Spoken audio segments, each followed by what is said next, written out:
আসসালামু আলাইকুম ওরহমতুল্লাহি ওবারাকাতুহ। পৃথিবীতে এমন কোনো মানুষ নেই যার কোনো দায়িত্ব নেই। রাষ্ট্রের সর্বোচ্চ ক্ষমতাধর ব্যক্তির যেমন দায়িত্ব আছে, তেমনি একজন ক্ষুদ্রতম দুর্বল মানুষেরও দায়িত্ব আছে। মহান আল্লাহ আমাদের প্রত্যেককে নিজ নিজ দায়িত্ব সম্পর্কে জিজ্ঞাসা করবেন।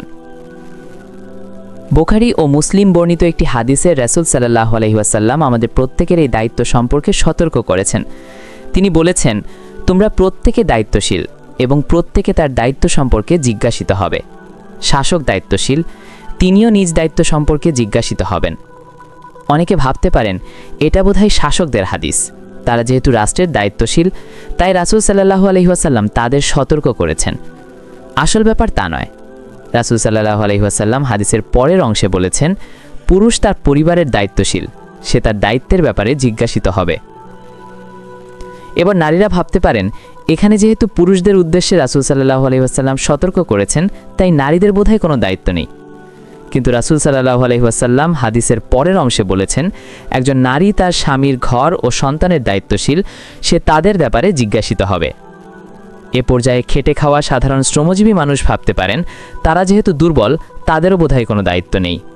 কিন্তু রাসূল সাল্লাল্লাহু আলাইহি ওয়াসাল্লাম তাদের ব্যাপারেও বলেছেন, একজন দাস তার প্রভুর সম্পদের দায়িত্বশীল, সে তার ব্যাপারে জিজ্ঞাসিত হবে। এভাবে রাসূল সাল্লাল্লাহু আলাইহি ওয়াসাল্লাম সব শ্রেণীর মানুষের দায়িত্ব সম্পর্কে সতর্ক করেছেন। হাদিসটির বাংলা অনুবাদে আমরা যত জায়গায় দায়িত্বশীল অনুবাদ করেছি, রাসূল সাল্লাল্লাহু আলাইহি ওয়াসাল্লাম সব জায়গায় সরাসরি রাখাল শব্দ ব্যবহার করেছেন। অর্থাৎ আমরা সবাই রাখাল, আমাদের রাখালি সম্পর্কে জিজ্ঞাসা করা হবে। প্রশ্ন হতে পারে, রাসূল সাল্লাল্লাহু আলাইহি ওয়াসাল্লাম দায়িত্বশীল শব্দের পরিবর্তে সরাসরি রাখাল শব্দ কেন ব্যবহার করলেন? এর অনেক কারণ থাকতে পারে। প্রথমত, রাখালি এমন এক কাজ যেখানে মালিক সঙ্গে থাকে না, তারপরও এ কাজে ফাঁকি দেওয়ার কোনো সুযোগ নেই। ফাঁকি দিলেই মালিকের ছাগলের ভেওয়ার ক্ষতি অনিবার্য হয়ে ওঠে। হয়তো তারা অন্যের ক্ষেতে মুখ দেয়, কিংবা হিংস্র পশুর আক্রমণের শিকার হয়, অথবা পথ হারিয়ে ফেলে। এজন্য মালিক সঙ্গে না থাকলেও রাখালকে মালিকের সম্পদের ব্যাপারে সর্বোচ্চ সতর্ক থাকতে হয়। তাছাড়া রাখালি করা প্রচুর পরিশ্রম সাধ্য ও ধৈর্যের কাজ।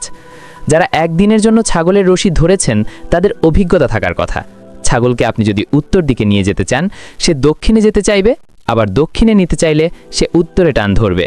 এটাই ছাগলের প্রকৃতি। তাই একজন রাখালকে চরম ধৈর্যশীল ও একনিষ্ঠ হতে হয়। রাসূল সাল্লাল্লাহু আলাইহি ওয়াসাল্লাম রাখাল শব্দ ব্যবহারের কারণ, একজন রাখাল যে ধৈর্য ও একনিষ্ঠতা নিয়ে ছাগল চড়ায়, সেই একই রকম ধৈর্য একনিষ্ঠতা নিয়ে প্রত্যেককে তার দায়িত্ব পালন করতে হবে।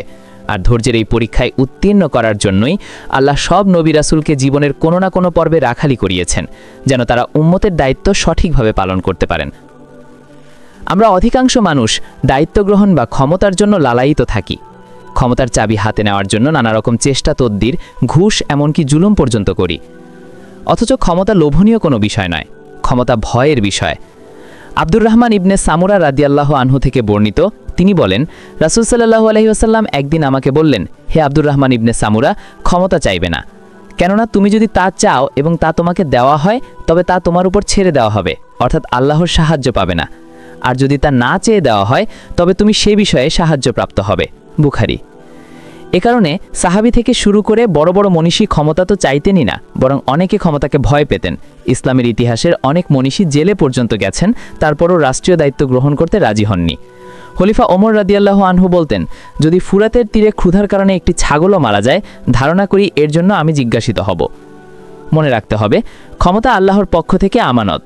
এই আমানতের মর্যাদা রক্ষা করলে ক্ষমতা আমার জন্য মুক্তির কারণ হতে পারে, আবার খেয়ানত করলে এই ক্ষমতার কারণেই আমি জাহান্নামী হতে পারি।